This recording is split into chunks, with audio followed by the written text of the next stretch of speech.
Russia থেকে যে পচা ডিকমিশন যুদ্ধ বিমান কিনে নিয়ে এসেছিল প্রশিক্ষণের জন্য, সেটা বিধ্বস্ত হয়ে চট্টগ্রামে আমাদের একজন all square sword of honour pilot শহীদ হয়েছে।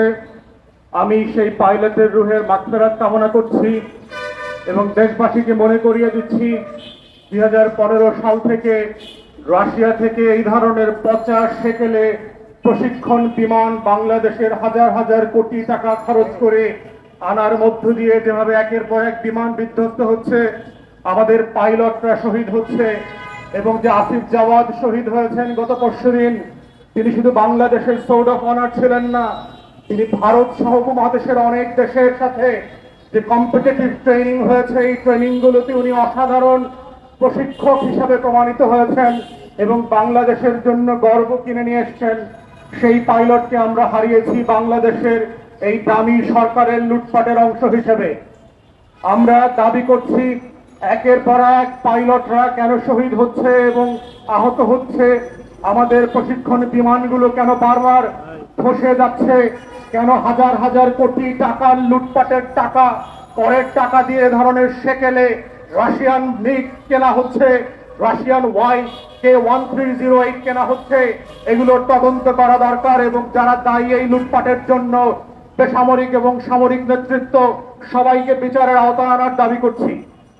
প্রিয় দেশবাসী, আমরা জানেন বাংলাদেশে কুইক রেন্টালের নামে যে লুটপাটের বিদ্যুৎ খাত তৈরি করেছে এই সরকার, গত 15-16 বছরে প্রতিদিন প্রতি বছর $1 বিলিয়ন শুধুমাত্র কুইক রেন্টালের নামে যেই টাকা লুটপাট করে দিচ্ছে দেশে এবং বিদেশে। সরকার আইন করে দিয়েছে কুইক রেন্টালের টাকা টাকায় দেয়া যাবে না, ডলারে শোধ করতে হবে এবং এই ডলারের টাকাগুলো যখন সিঙ্গাপুরে গিয়ে বাংলাদেশের ব্যবসায়ীরা বিলিয়নিয়ার হয়, ফোর্বসের তালিকায় বাংলাদেশের ব্যবসায়ীদের নাম আসে, তখন বুঝতে হবে আমার আপনার গরিব মানুষের টাকা, চাষা কৃষক ভূষক প্রতিদিনের মজুর করে কষ্ট করে যারা টাকা উপার্জন করেন, সেই গরিব মানুষদের টাকা কিভাবে ডলারে রূপান্তরিত হয়ে সিঙ্গাপুরে আর দুবাইতে লন্ডনে চলে যায়, হাজার হাজার শত শত ফ্ল্যাটের মালিক হয় এই লুটেরা সরকার। এই লুটের পিছনে রয়েছে হচ্ছে আমাদের বিদ্যুৎ খাতের কুইক রেন্টাল। আপনারা বারবার শুনেছেন এই দামি সরকার আমাদেরকে বলে আমাদের বিদ্যুতের সক্ষমতা নাকি 29,000 মেগাওয়াট। যদি সেটাই সত্য হয়ে থাকে তাহলে বাংলাদেশের এই অনির্বাচিত সরকার একটা দিনের জন্য কেন আমার প্রয়োজনীয় 17,000-18,000 মেগাওয়াট বিদ্যুৎ উৎপাদন করছে না? কখনোই কেন এই বিদ্যুৎ উৎপাদনের সক্ষমতা 14,000-15,000 ছাড়িয়ে যায় না? তাহলে আমি এই সক্ষমতা দিয়ে কি করব?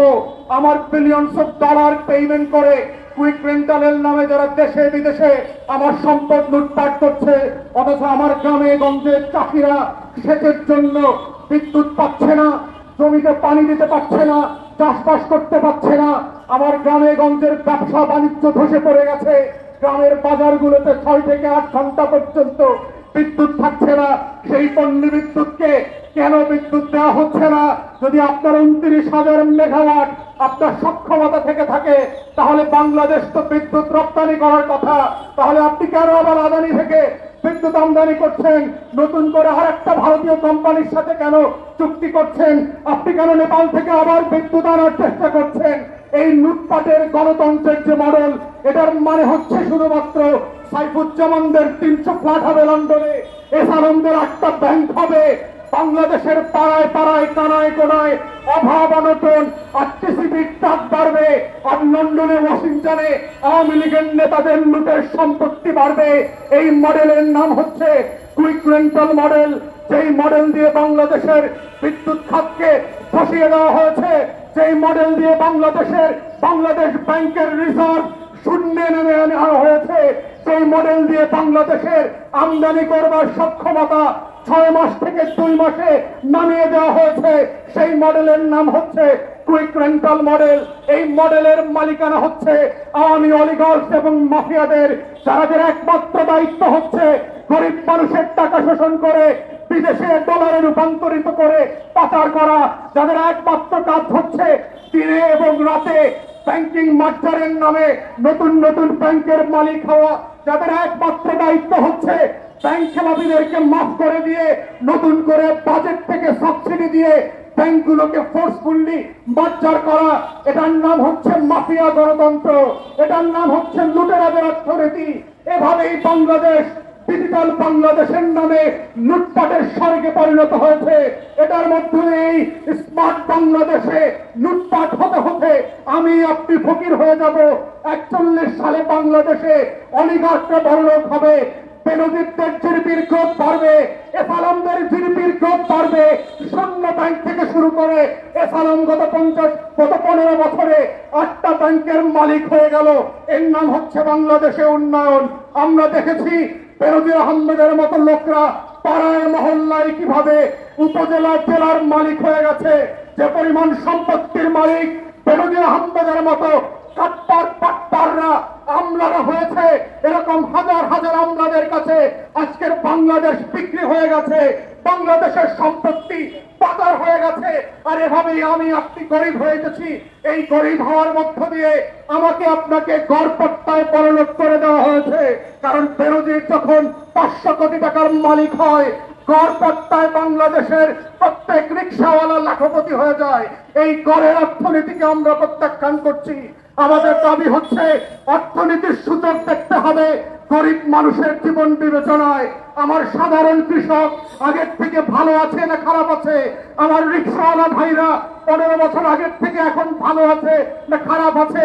আমার কৃষক, আমার মজুর আগের থেকে ভালো আছে না খারাপ আছে? আমার কর্মজীবী জনগোষ্ঠী আগের থেকে ভালো আছে না খারাপ আছে? সেটাই হচ্ছে অর্থনীতির সূচক হতে হবে।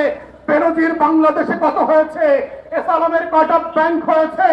বাংলাদেশে কি পরিমাণ লুটের টাকা সিঙ্গাপুরে বিনিয়োগ করা হয়েছে? সাইফুজ্জামানদের কয় শত ফ্ল্যাট হয়েছে দুবাই আর লন্ডনে? গোলাপদের ম্যানহাটানে আর ওয়াশিংটনে কয়টা ফ্ল্যাট হয়েছে? কয়টা বেগম পাড়া বানিয়েছে বাংলাদেশের এই লুটেরারা? তার উপরে ভিত্তি করে একটা দেশের অর্থনীতির মানদণ্ড চলতে পারে না।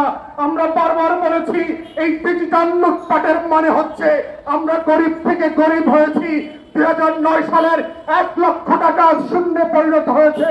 শুধু মনে করে দেখেন 2009 সালে 1 লক্ষ টাকা দিয়ে আপনি কয় ভরি সোনা কিনতে পারতেন?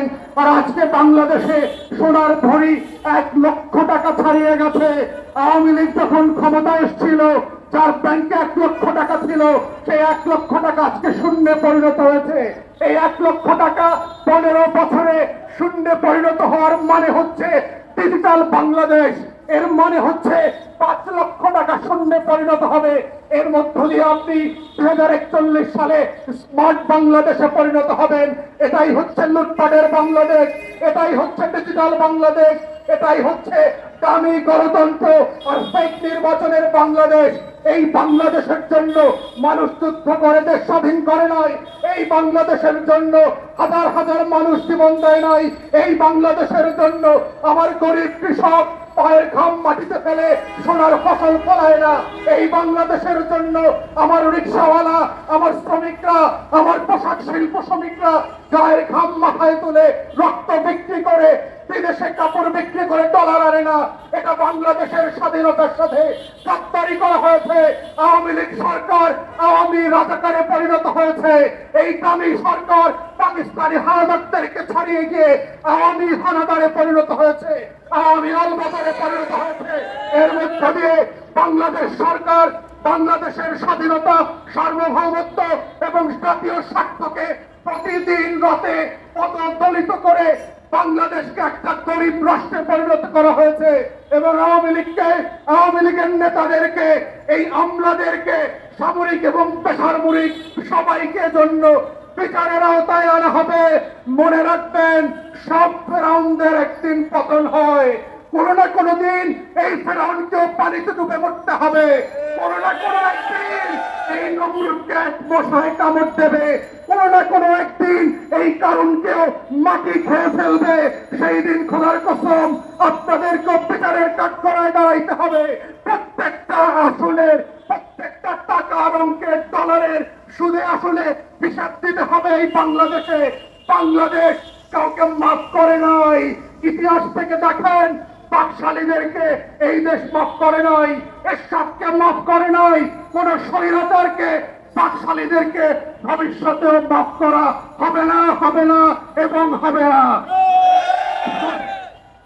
প্রিয় দেশবাসী, কুইক রেন্টাল পদ্ধতিতে যেভাবে আমাদের বিদ্যুৎ খাতকে ধ্বংস করে দেওয়া হয়েছে, এই একই কুইক রেন্টাল পদ্ধতি আজকে আমাদের গ্যাস সেক্টরে মিথ্যা অমূলক চুক্তি দিয়ে সামিট গ্রুপ থেকে শুরু করে বিভিন্ন কোম্পানিকে নতুন করে টেন্ডার দেওয়া হচ্ছে।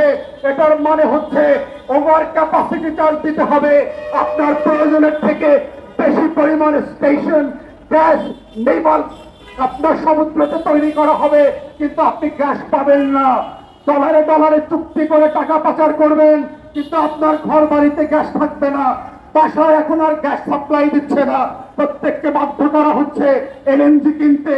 এর মধ্য দিয়ে হচ্ছে একটা লুটেরা মডেলের মধ্য দিয়ে বাংলাদেশ গ্যাস ক্ষেত্রকে নতুন করে পরাধীন করে দিচ্ছে। গ্যাস ক্ষেত্র পরাধীনতার মানে হচ্ছে আমার দেশের যে বাপেক্স আছে তারা খুবই সস্তায় গ্যাস তেল উত্তোলন করতে পারে, কিন্তু তাদেরকে দিয়ে কোন রকম উত্তোলন করতে দেওয়া হচ্ছে না। ভোলাতে গ্যাস উত্তোলন করা হচ্ছে, কিন্তু সাপ্লাই দেওয়া হচ্ছে না। বরিশাল বিভাগে আমাদের বঙ্গোপসাগরে 36টা ব্লক আছে গ্যাসের, কিন্তু বাপেস্কোকে সেখান থেকে গ্যাস উত্তোলন করতে দেওয়া হচ্ছে না। ঠিক একইভাবে কুইক রেন্টালের মধ্য দিয়ে আমদানি নির্ভর বিদেশ থেকে গ্যাস কেনার চুক্তি করা হচ্ছে বারবার সামিট গ্রুপকে এবং অন্যদেরকে দিয়ে। একইভাবে বাংলাদেশের টাকা ডলারে ট্রান্সফার হয়ে বাইরে চলে যাবে। আবার আপনার তেল গ্যাসের যে স্বাধীনতা আছে এই সার্বভৌমত্ব হারিয়ে যাবে। এটার নামই হচ্ছে একের পর এক বিদ্যুৎ খাতে আপনি পরাধীন হয়ে গেছেন, আপনার গ্যাস খাতে আপনি পরাধীন হয়ে যাবেন, খনিজ তেলে পরাধীন হয়ে যাবেন, কৃষিতে পরাধীন হয়ে যাবেন। এইভাবে প্রত্যেকটা সেক্টরে পরাধীন হতে হতে বাংলাদেশ রাষ্ট্র একদিন পরত রাজ্যে পরিণত হবে। এটার জন্য ৭১ সালে যুদ্ধ করা হয় নাই। এটা স্বাধীনতা যুদ্ধের যে ঘোষণাপত্র ছিল সেখানে এটার কথা বলা ছিল না। সাম্য, মানবিক মর্যাদা এবং সামাজিক সুবিচারের যে ওয়াদা করা ছিল স্বাধীনতার ঘোষণাপত্রে, তার সাথে পরিপূর্ণভাবে গদ্দারি এবং বেঈমানি করা হচ্ছে। তাই আমরা সরকারকে বলছি, জনগণের কাতারে ফিরে আসেন, গণতন্ত্রের পথে ফিরে আসেন। স্বাধীনতা সার্বভৌমত্বের সাথে গদ্দারি করে আগে যেমন বাংলাদেশের মানুষ কাউকে ক্ষমা করে নাই, ভবিষ্যতে আপনাদেরকে ক্ষমা করা হবে না। বাঁচানো দেশে